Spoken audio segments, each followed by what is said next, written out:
We zitten in Noorwegen, op camping Kilefjorden. De camping ligt aan de rivier de Otra op 40 kilometer afstand van Kristiansand. Dus dicht bij de boot naar Denemarken. Maar eerst blijven we nog een dagje hier.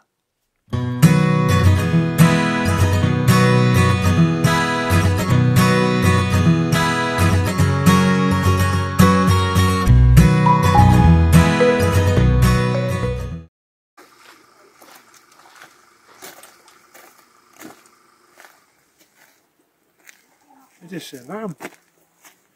Vannacht goed geregend zeg. Zo, gisteren ook. Het is net droog, het is warm. Hangt wel wat bewolking.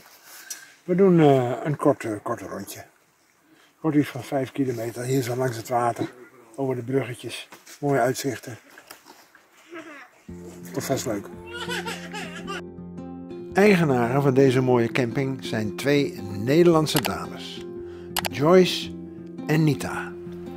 We wandelen richting een bos en treffen daar een familie die blauwe bessen aan het plukken zijn. Oh, kijk nou, dit zijn gewoon zo. Nou. Die kopen we gewoon in de supermarkt. Wat leuk. Wat betaal je daarvoor in de supermarkt? Een paar euro voor een bakje. Oh.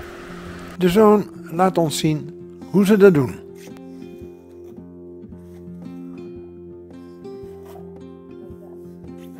You have some in it? Oh, okay, that's nice. Thank you. De rivier de Otra die loopt hier vlakbij. En het water daarvan stroomt ook via kleine beeks door het bos. Het is hier echt prachtig.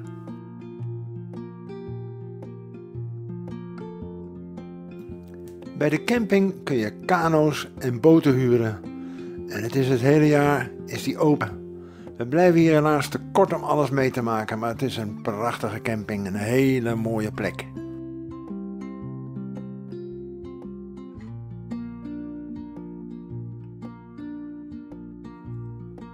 Lekker gewandeld, Joop. Lekker ijsje erbij. Heerlijk, hè? Het is een beetje benauwd, maar het was een mooie wandeling. Fantastisch. Ja. Zeker die mensen die blauwe bessen en kanterellen en wat zochten ze maar niet in. Ja, leuk. Allemaal gesprekkelijk ook. Leuk. Hartstikke mooi. Ja.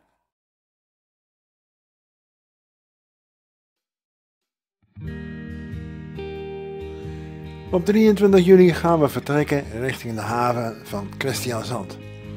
Een ritje van 45 kilometer over de RV9, de Rijksweg 9.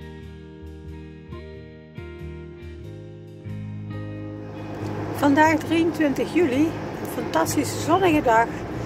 En we zijn op weg naar de boot in Kristiansand. Die hebben we een paar dagen geleden gereserveerd. En helaas, we moeten dit prachtige gebied verlaten. En zijn weer op weg naar Denemarken.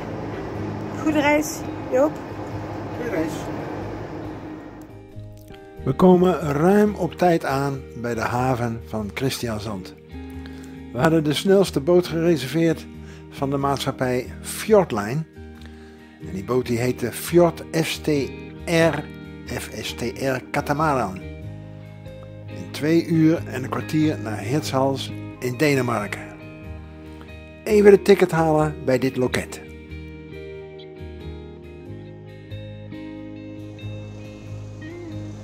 Yep. Good morning. Aan de hand van ons kenteken en het reserveringsbewijs krijgen we de tickets aangereikt.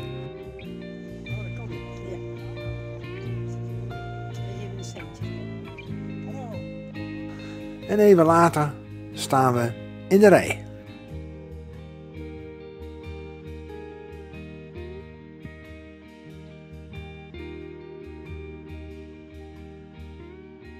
We waren hier om 11:15. De boot die vertrekt om 1 uur. Er stond in de regeltjes dat je ongeveer 90 minuten van tevoren daar moest zijn. Wij waren dus om 15:15, dus een kwartier te vroeg. Maar het staat hier vol. Maar we hebben dus de entree ging relatief vlot hier. Het staat hier wel vol, moet allemaal op de boot, hè. We kregen 4 van dit soort kaartjes. 2 voor ons persoonlijk, 1 voor de auto. Dat was in onze reis naar Griekenland was dat ook zo. 3 van die kaartjes. Plus dat hier staat high. Dus ik neem aan dat we op het hoge dek komen te staan. We gaan het zien. 7 meter. We hebben 7 meter lengte, dat klopt. Had ik er ook op gezet. Alles onder controle. We hebben koffie. Dus, wordt vervolgd. Hier zie je de katamaran liggen. Maximaal 1200 passagiers en 404 auto's. Ruim 51.000 pk. Wat een schip.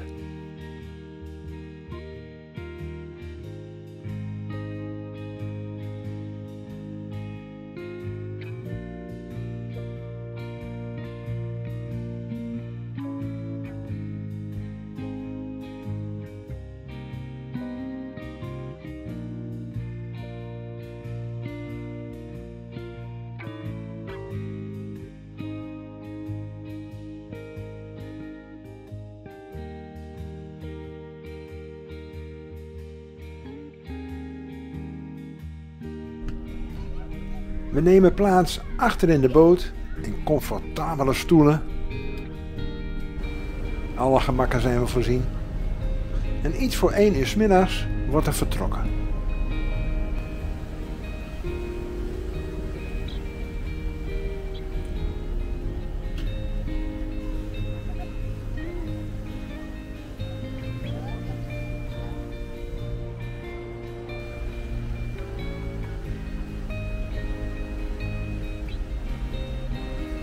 Eenmaal buitengaats wordt er gas gegeven. 32 knopen, oftewel 60 km per uur over het Skagerrak richting Hirtshals. 2 uur later hebben we land in zicht. En om 3:30 rijden we van de boot af.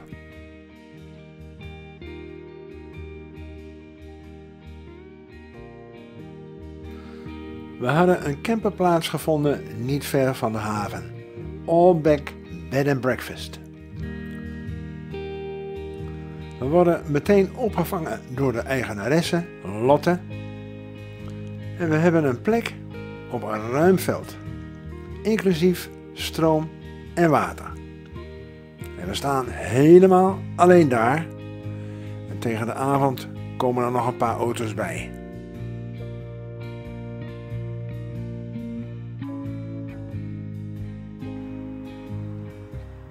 ...20 minuten vanaf de boot hebben we voor 1 nacht een plaats op een weekje, maar wel met stroom. Hier zie je de route eerst naar Christiansand en dan met 60 km per uur het Skagerrak over naar Hirtshals en dan zo naar de camping. De volgende dag is het heerlijk zonnig. Het is hier prima voor elkaar hoor. Lotte en Koert runnen deze plek al 9 jaar.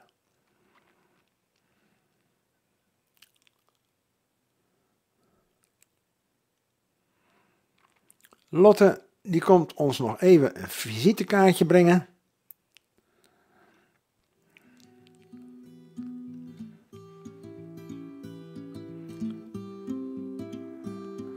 En daarna gaan we rijden.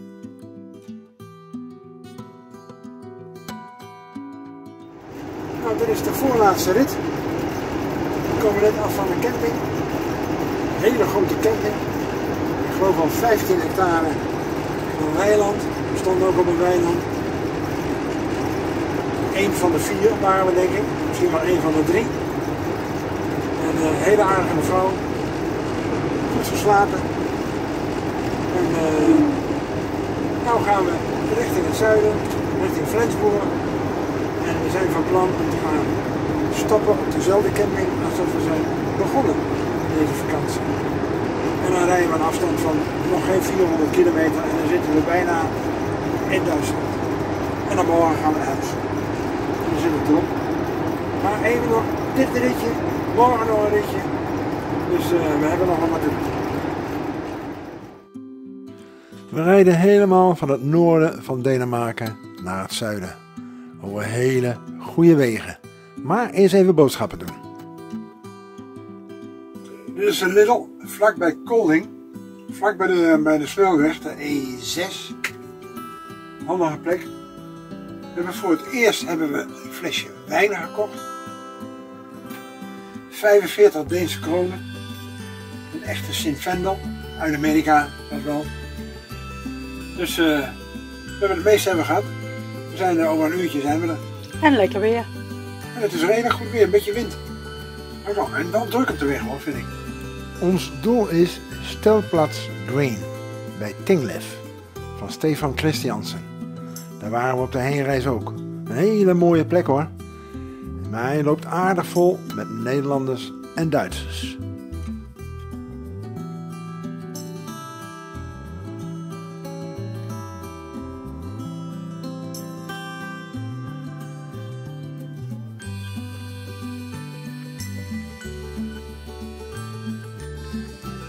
De volgende dag, bij ons vertrek, eerst even een kort gesprekje met Stefan Christiansen.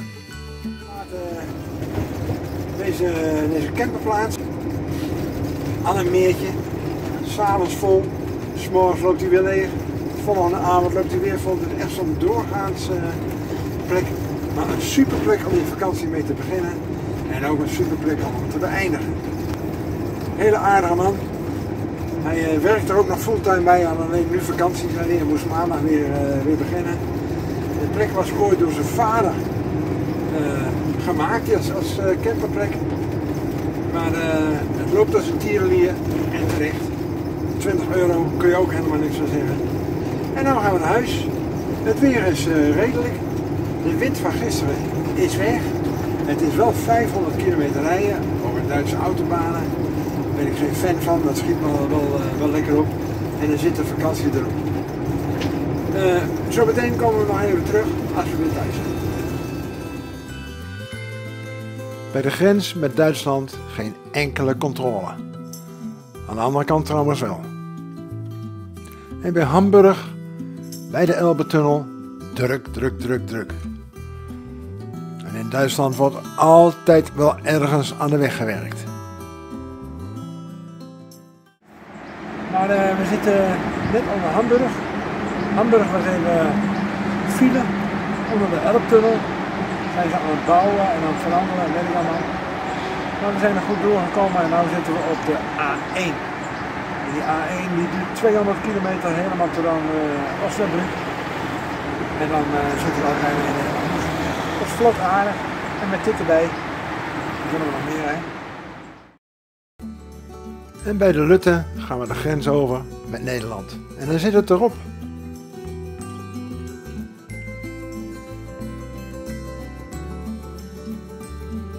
Maar wat hadden we een mooie reis.